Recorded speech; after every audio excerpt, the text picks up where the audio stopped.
The Chinese Silk Road was a set of trade routes that would span over 4,000 miles from China to Europe. But why?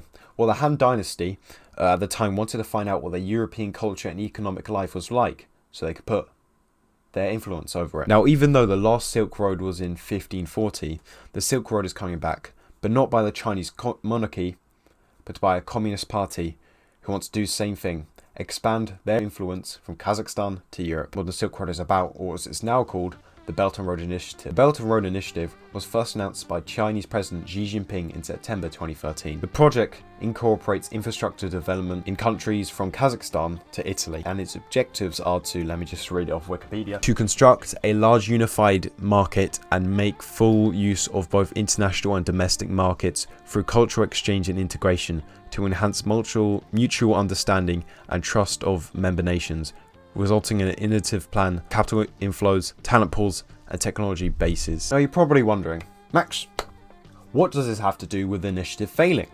Well, this is why I show you where it's failing. Now recently you might have heard of the crises that's happening in Pakistan. Recently it was the floods, that was in September.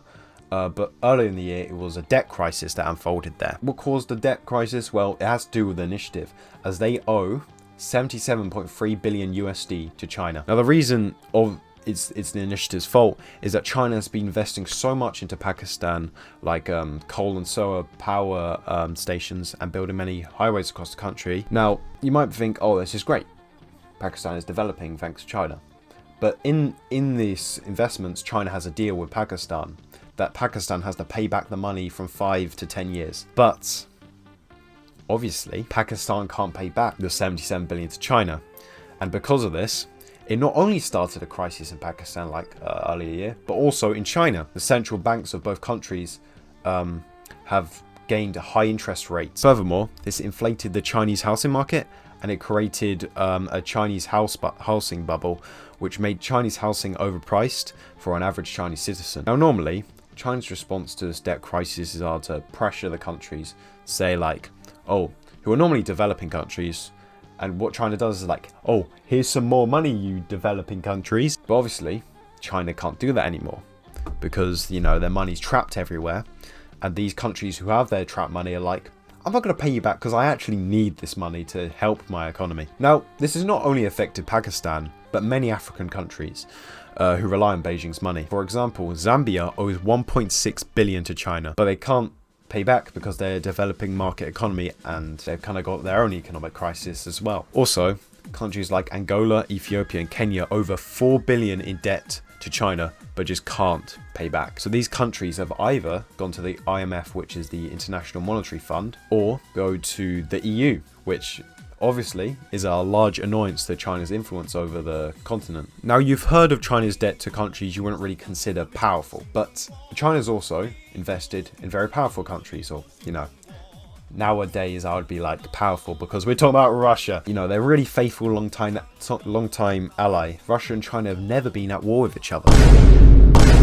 Well, in July, the TRT Russian wrote that China's funding and investments to Russia have dropped to zero. Why? Well, back in 2015, they agreed to fund 2 billion into each other as like some friendship deal. Now, China's obviously pulled out the money. Now, we haven't really heard if Russia has dropped the funding, but obviously China has. Why? Well, it comes down to sanctions, which have soured relations as now Russia owes China over $140 billion in debt. Because of that deal in 2015, Russia owes that much. But China still sees this as an opportunity because they're sending economic aid to Russia for the war in Ukraine. Which, you know, if you're a pro-Russian guy, like, oh, my best friend's the Chinese. But also, it adds on to that 114 billion debt. Chinese will discover they would need that money back to, you know, care for their own people, which is rare for the PRC to do that. Or they'll just send it to fucking Venezuela, who the Venezuelan government will be like, I'm going to turn this money into a yacht for my president.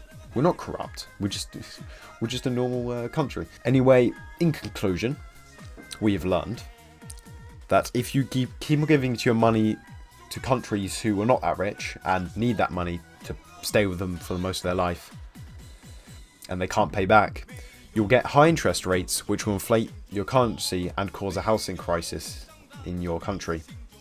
Anyway, I've been Roxify, and Taiwan is a real China. Goodbye.